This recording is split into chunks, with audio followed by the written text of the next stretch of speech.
नमस्कार, live cities की night bulletin दिन भर बिहार में आपका स्वागत है। मैं हूं आपके साथ प्रीति झा। खबरों की शुरुआत करेंगे, लेकिन उससे पहले एक नजर डालते हैं आज की सुर्खियों पर। बीजेपी अध्यक्ष जेपी नड्डा पर तेजस्वी का बड़ा आरोप। बीजेपी ने रगड़ा। आरजेडी कैंडिडेट बीमा भारती के पीए से 10 लाख कैश बरामद। कटिहार में पुलिस ने रोका तो बीच सड़क पर धरना पर बैठ गए पप्पू यादव। ओवैसी के शैतानी ताकतों वाले बयान पर भड़के मांझी। महागठबंधन उम्मीदवारों के समर्थन में मुजफ्फरपुर पहुंचे मुकेश सहनी। राहुल गांधी पर पीके का हमला। पटना में जदयू नेता की हत्या। विपक्ष ने कानून व्यवस्था पर उठाए सवाल।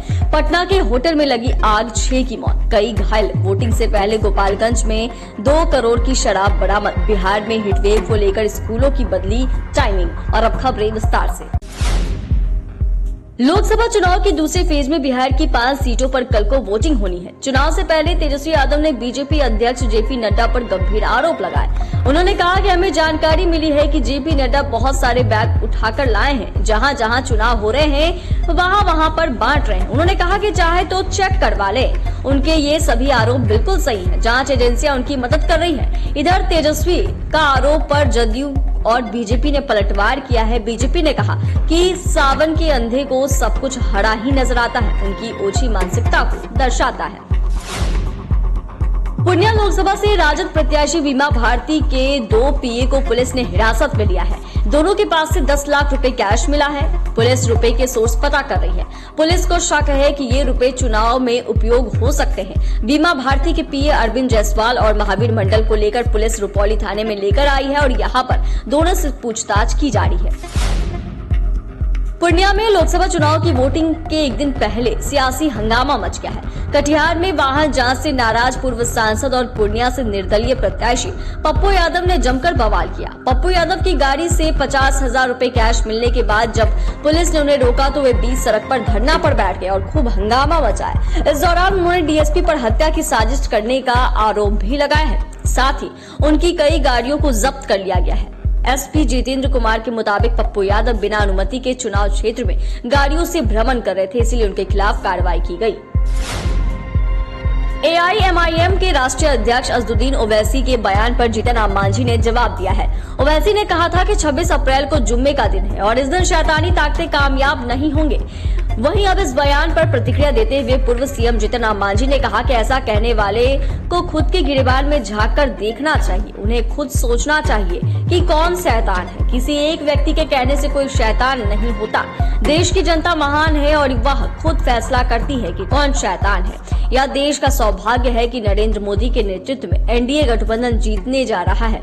देश में नरेंद्र मोदी को भारी समर्थन मिल रहा है। इसके पीछे चौतरफा विकास है। वीआईपी प्रमुख मुकेश सहनी वैशाली से राजद प्रत्याशी मुन्ना शुक्ला और मुजफ्फरपुर से कांग्रेस प्रत्याशी अजय निषाद के समर्थन में मुजफ्फरपुर पहुंचे, जहां उन्होंने कहा कि हमारी पार्टी महागठबंधन के साथ चुनावी मैदान में है। सहनी ने कहा कि हम सब मिलकर बिहार की सभी 40 की 40 सीट महागठबंधन की झोली में देने के लिए प्रयास कर रहे हैं और कहा कि हमारा संकल्प निषाद आरक्षण है और इसी मिशन को लेकर आगे बढ़ रहे हैं। भाजपा कभी भी नहीं चाहती है कि गरीब पिछड़ा आगे बढ़े। दूसरा चरण का मतदान 26 अप्रैल को होना है। ऐसे में प्रशांत किशोर ने राहुल गांधी पर हमला किया है। विपक्ष के चुनाव प्रचार अभियान पर सवाल उठाते हुए कहा कि 40 सीट पर लड़ रही महागठबंधन के प्रचार के लिए राहुल गांधी 2 चरण में सिर्फ एक बार बिहार आए। इससे चुनाव को लेकर उनकी गंभीरता को समझा जा सकता है। प्रशांत किशोर ने कहा कि राहुल गांधी को बिहार के 4 जिले का नाम भी नहीं पता होगा। बिहार के मुद्दे पर सभी बोलते हुए सुना आपने। कांग्रेस ने तो 40 सालों तक बिहार को बर्बाद किया है। पटना में अपराधियों ने जदयू नेता समेत 2 लोगों को गोली मार दी है। इस दौरान इस घटना में सौरभ कुमार की मौत हो गई, जबकि एक अन्य शख्स की हालत गंभीर बनी हुई है। दोनों वर-वधू स्वागत समारोह में अपने घर लौट रहे थे, तभी इस वारदात को अंजाम दिया गया। मामला पुनपुन थाना क्षेत्र के बढ़िया कल गांव का है। इस घटना से स्थानीय लोगों में काफी आक्रोश है। वहीं आरजेडी ने कहा कि बिहार में आम लोगों की क्या बात की जाए, जब सरकार के लोग ही सुरक्षित नहीं है। तो वहीं कांग्रेस के अखिलेश सिंह ने कहा कि दोषी को कड़ी से कड़ी सजा मिलनी चाहिए। पटना जंक्शन के पास एक होटल में अचानक आग लग गई। आग ने आसपास के 3 होटलों को भी अपने चपेट में ले लिया। हादसे में 6 लोगों की मौत हो गई। सिटी एसपी सेंट्रल सत्यप्रकाश ने बताया कि घायलों में 2 की हालत गंभीर बनी हुई है, जबकि 20 लोगों का इलाज अभी पीएमसीएच में चल रहा है। आग की लपेटों के बीच 45 लोगों को निकाला गया है।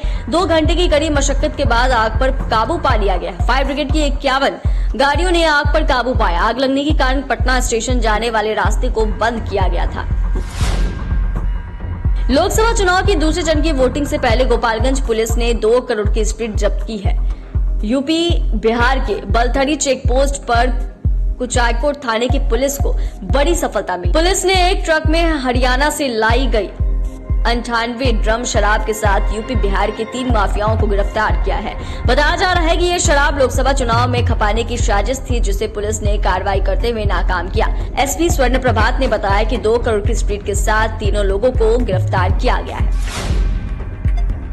बिहार भीषण गर्मी की चपेट में है, लिहाजा छोटे बच्चों के साथ साथ बूढ़े बुजुर्ग भी परेशान है। बढ़ती गर्मी को देखते हुए पटना डीएम शीर्षक कपिल अशोक ने आदेश भी जारी कर दिया। आदेश में कहा गया है कि जिले के सभी निजी और सरकारी विद्यालयों में 10वीं कक्षा तक के लिए शैक्षणिक गतिविधियों को सुबह 10:30 बजे से लेकर शाम 4 बजे तक प्रतिबंध लगाने का आदेश दिया है। पटना के डीएम का यह आदेश 26 अप्रैल से प्रभावी होगा, जो 30 अप्रैल तक प्रभावी रहेगा। चैनल को सब्सक्राइब करें, फेसबुक पेज को लाइक करें। धन्यवाद।